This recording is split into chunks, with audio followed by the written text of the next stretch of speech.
Thanks so much. Great to be here with you this evening. And we're carrying on a series around the Jesus Manifesto. And this is a series of teaching based in Isaiah 61, but also linking in passages from Mark's Gospel to sort of give an illustration to how Jesus outworks the prophet's words. So we're going to read tonight from two passages beginning in Isaiah 61, just verses 2b to 3. It says, "To comfort all who mourn and provide for those who grieve in Zion, to bestow on them a crown of beauty instead of ashes, the oil of joy instead of mourning, and a garment of praise instead of a spirit of despair." And the second reading is from Mark 5, verses 25 to 34. "And a woman was there who had been subject to bleeding for 12 years. She had suffered a great deal under the care of many doctors and had spent all she had. Yet instead of getting better, she grew worse. When she heard about Jesus, she came up behind him in the crowd and touched his cloak, because she thought, 'If I just touch his clothes, I will be healed.' Immediately her bleeding stopped, and she felt in her body that she was freed from her suffering. At once, Jesus realized that power had gone out from him. He turned around in the crowd and asked, 'Who's touched my clothes?' 'You see people crowding against you,' his disciples answered, 'and yet you are asking, who touched me?' But Jesus kept looking around to see who'd done it. And then the woman, knowing what had happened to her, came and fell at his feet, trembling with fear, and told him the whole truth. He said to her, 'Daughter, your faith has healed you. Go in peace and be freed from your suffering.'" Isaiah's promise that the Spirit of God would comfort all who mourn and provide for all who grieve is something that's quite often lost to us in our society. Largely, I believe, because we have such a narrow view of what constitutes legitimate grief. When we hear the word mourn, we often think about people who are wearing black and maybe standing by a graveside, or maybe civilians in a war zone whose house has just been struck by a bomb. Now, these are clear illustrations of grief, but they aren't the whole picture. Over my 15 years as a vicar, I've stood at many gravesides at some of the most tragic and sad funerals you can imagine. And yet, even there, I see people trying to hold in their emotions, desperate not to cry, desperate not to show any perceived weakness. Yet, despite our narrow definition of grief and our resistance to mourning, many of us will be carrying significant griefs in our life today. It may be that you're silently mourning behind your bright smile. The woman in Mark 5 was grieving. And now, most obviously, she was grieving 12 years of menstrual bleeding. But as with many of the griefs that we experience, there are griefs behind these griefs. She was mourning not being able to have children. She was mourning complete social exclusion. She was mourning not being able to attend the temple because of the prohibitions from Leviticus 15:13. She was also mourning the loss of her status in society, and she was even mourning the loss of her personal social relationships. You see, grief isn't just something that's reserved for the death of a loved one. It's also our experience when our dreams are left unrealized. And maybe today you can directly relate to this woman, that through singleness or through physical health issues, you're unable to have a biological child of your own. But maybe you can also recognize other griefs in your life, that you aren't going to realize your career dreams, that you're not going to get that promotion that you were dreaming about, that you haven't found a stable relationship at this stage in your life. Maybe that your partner isn't the person that you thought they were when you first got married. Maybe that your family aren't going to affirm your successes like you hoped that they would. Or maybe it's simply that you didn't make it onto the worship team or into that sports team that you were aiming for. You may be thinking, oh, these are just disappointments. But disappointments are like when your boiled egg is a bit hard or when your cinema seats are a little bit too far back. Grief is any experience in which you mourn the death of something, be that a dream, an ambition, an aspiration, or a relationship. When I had a catastrophic back injury 2 years ago, I really struggled to correlate my experience with grief. I was so determined that I wouldn't use the grief word because I was so thankful that I'd been rescued by this amazing surgeon and I'd been given this incredible life-changing operation. I felt that it was faithless to talk about grief. I just wanted to be grateful all the time and be so thankful that I had this amazing life-changing experience.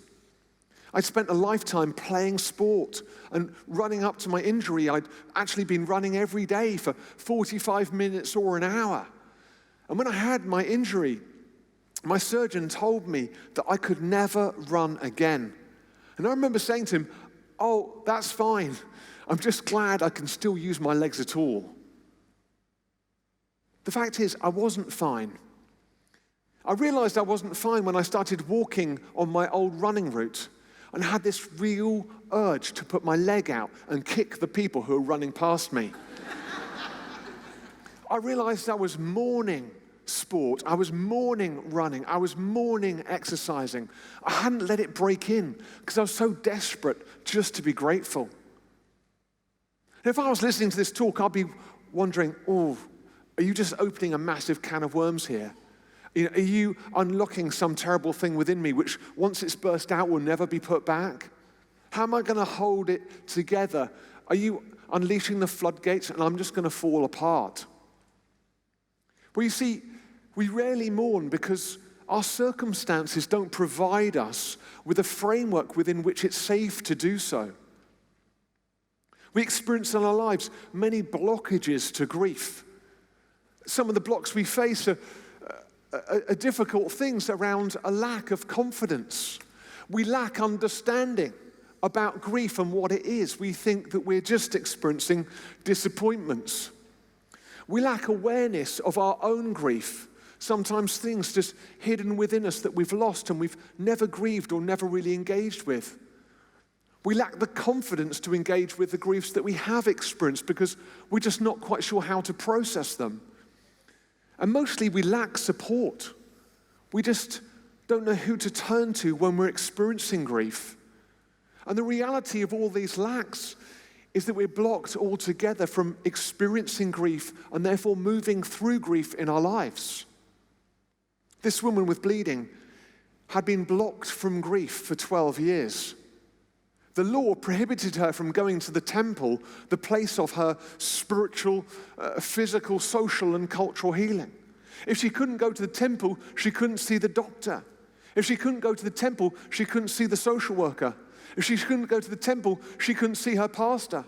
If she couldn't go to the temple, she couldn't engage with her community. If she couldn't go to the temple, she couldn't engage with other women. If she couldn't go to the temple, she had no place in society. She was blocked from grieving because the place that she needed to be was the place that had cast her out. But you see, God's Spirit offers us the right context for recovery. In Isaiah 61, 2b and 3, he offers us the two essential supports to grief: comfort and provision. God has come to comfort all who mourn and to provide for those who grieve in Zion.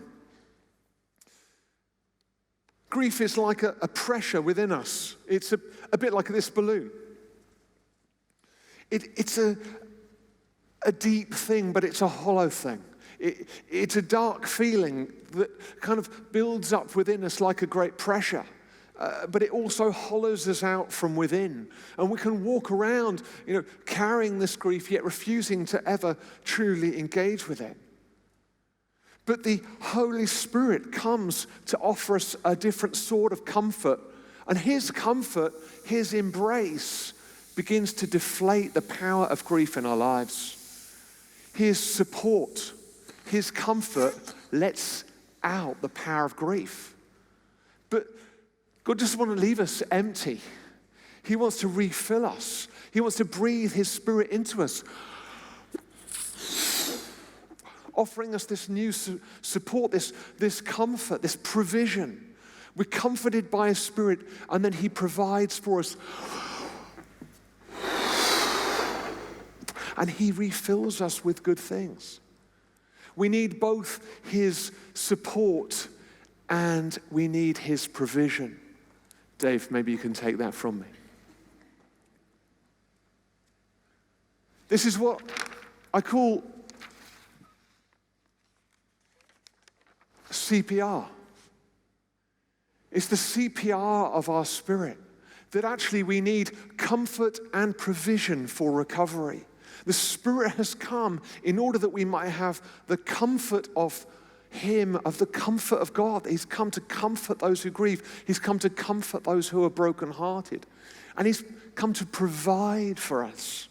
So we're not just deflated from the emptiness, the hollowness, the pain of grief, but we are refilled with his Spirit again. And through his comfort and through his provision, we experience his incredible recovery.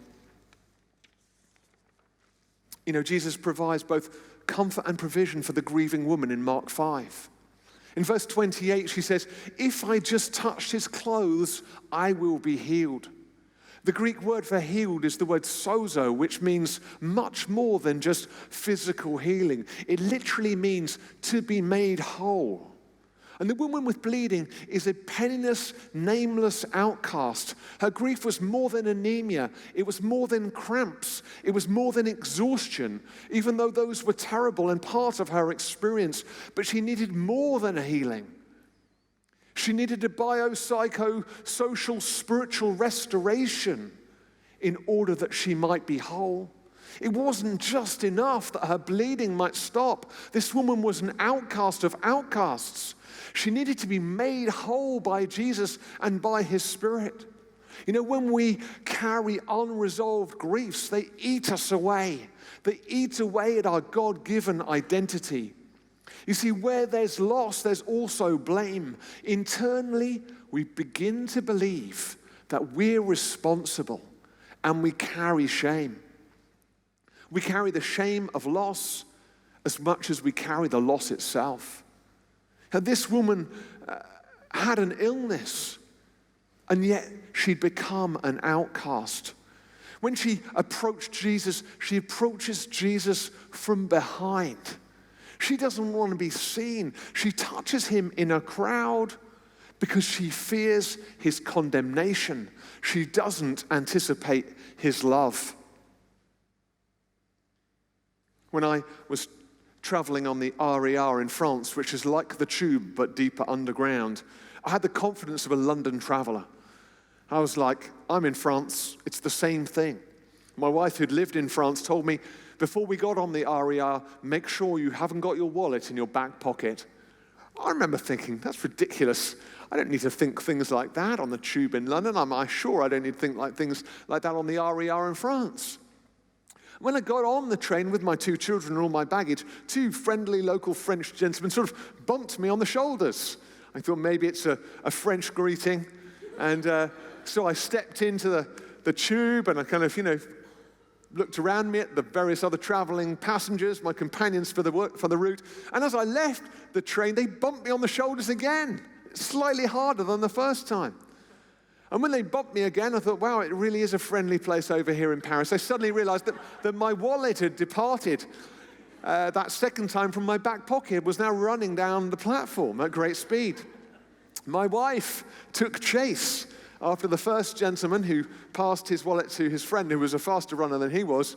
And she caught up with him and said, "Hey, give me my husband's wallet back."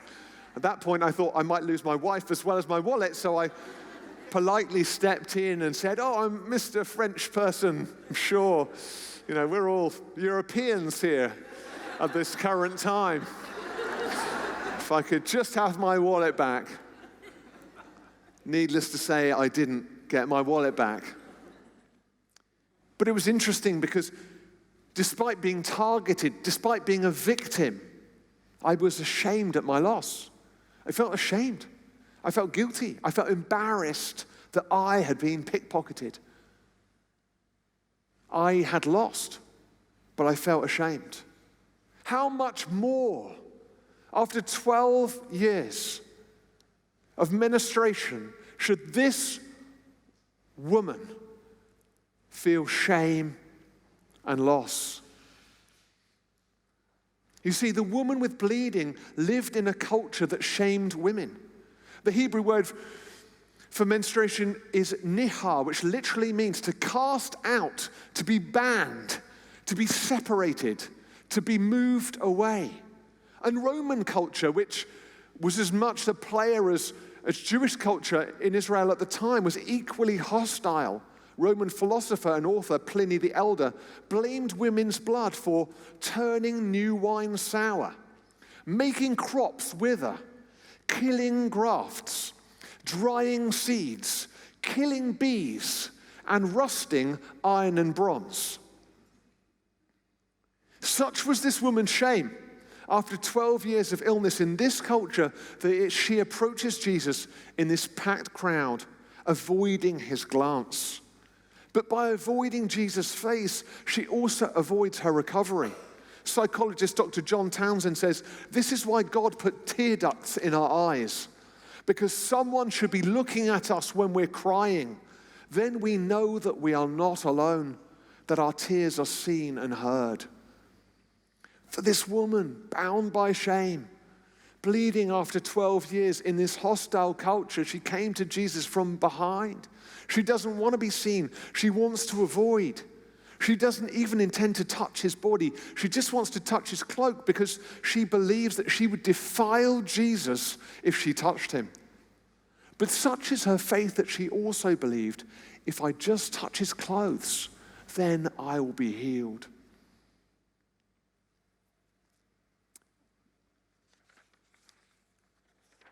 Bowlby, who worked a lot on attachment theory after the Second World War, defines 4 aspects of human attachment that enable us to connect. And he said that they were proximity management, they were separation anxiety, they were a safe base and a secure haven. So this idea of proximity and loss is the kind of the central beam, but this idea of comfort and provision is the crossbeam. The nature of attachment is resolved in the person of Jesus Christ on the cross, that he spread out his arms of love towards us, and he said, I will be a safe haven for you. Come to me, all you who are weary and burdened and heavy laden, and I will give you rest. And he was also the great provider. He said, I've got for you calling, a kingdom. Come, taste and see. Receive from me. Many of us carry our griefs as shame. Maybe you carry a sense of shame around your singleness or your childlessness or your unemployment or your financial difficulties. And in our perfectionistic culture, we can try and approach Jesus in that same crowd, just hoping to touch the hem of his cloak for an immediate healing to our circumstances. And that way, maybe we can avoid the shame that we are loath to share.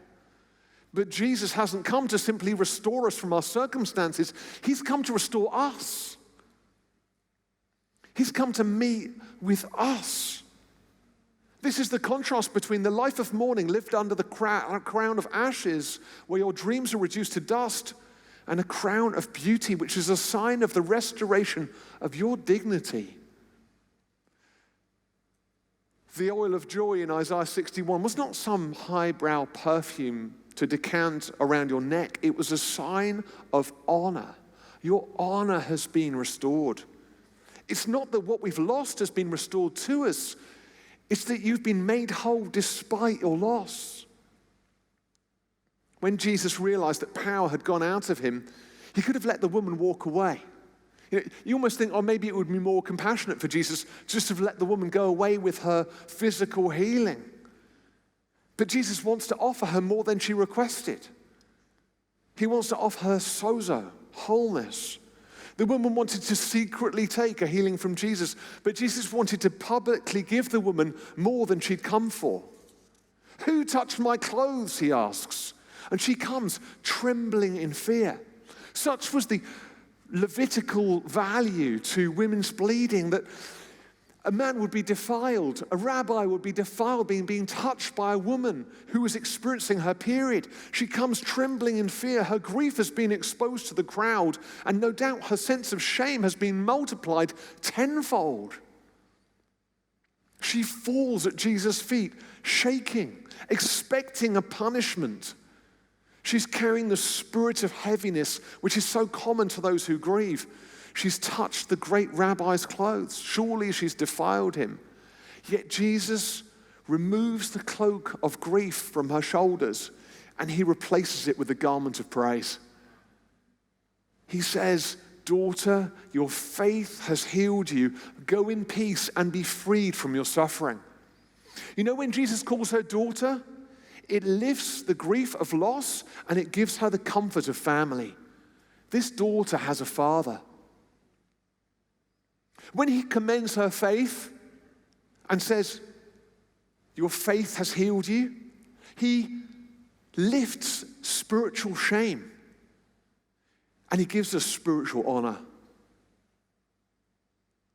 When he says, "You've been healed," he announces her healing to the community around her, which reestablishes her place in society and in community.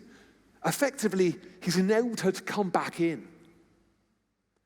When he commissions her to go, he's given her the dignity of a calling. She can leave this place with a purpose. And then he establishes her spiritual countenance by saying that she can go in peace, something that she hasn't experienced for these 12 years. And then he commands a freedom from suffering, which is more of a direct call to those around her, those who've excluded her, those who've cast her aside. Go and be freed from your suffering. Not just the suffering within, but the suffering without. Daughter, your faith has healed you. Go in peace and be freed from your suffering. This is the nature of the kingdom, and this is the nature of the king. He was on his way to heal the daughter of one of the most powerful, one of the most influential people in the region at the time, Jairus, whose 12-year-old daughter was facing death. And yet he stops to heal the most unknown, the most powerless, the most penniless woman in society at the time, an unnamed and an unknown woman from 12 years of bleeding. He's on his way to raise a 12-year-old from death, but before he releases an old woman from 12 years of spiritual, emotional, and social death. I want you to know today that God is ready to take a divine diversion for you and for your grief. You might not think that you're the most important person in the room. You might not think that you're the worthy person in the room. You might not think that you're the big spiritual person in the room. But God has come to take a divine diversion into your life, to set you free, to give you spiritual wholeness, to offer you sozo. And he's inviting you today to look him in the face. You see, your griefs might be as hidden as this woman. They may be as secret as this woman's. They may seem as socially insignificant as this woman's did at the time, but they are urgent to God. They are significant to God, and they are worthy of his touch. More than that, God's supernatural work in the life of one has a supernatural work in the life of many. In 1 Corinthians 1:27, it says, God chose the weak things of the world to shame the strong. And oh, boy, did God choose to shame the world through this woman. Because you know, this woman and her encounter with Jesus transformed the experience of every single woman in this place tonight. And every single woman in this city, and every single woman in the Western world. Because as a result of Jesus' interaction with the woman with bleeding, the Greek and Syriac churches chose to protect women from religious and social exclusion during their periods. You know, this happened immediately within the establishment of the early church. These churches chose to protect women from social exclusion. And as a result, the Roman world changed its view about women and bleeding. And as the Roman world was Christianized, so women's experience in seasons of their period was also transformed. No longer were they excluded. Because of this penniless, pitiless, unknown woman, God changed the world. He changed the experience that you're having in the pews today. In 601, Pope Gregory the leader of the church in the known world at the time, universally stated that women should not be kept out of church or away from Holy Communion during their periods. Why? Because Jesus said, "You're clean. You're mine. There's no shame that's bounding you anymore. There's no exclusion for you." The Spirit of the sovereign Lord was upon Jesus to provide for those who grieve in Zion. The temple of God could not and would not be out of reach for any. Not for the poor, not for the marginalized, not for the stigmatized, not for the sick, not for the mentally ill, not for the disabled, and not for the woman with bleeding, and not for you tonight. And the temple of God, Jesus Christ, He's here. He calls us for a face-to-face encounter. He invites us to receive and embrace. He longs for you to bring your griefs to Him because He's got comfort and provision for you. He's got everything that you need. And His arms are stretched out wide. He wants to look you in the face. He invites you out of the crowd. He longs to restore you.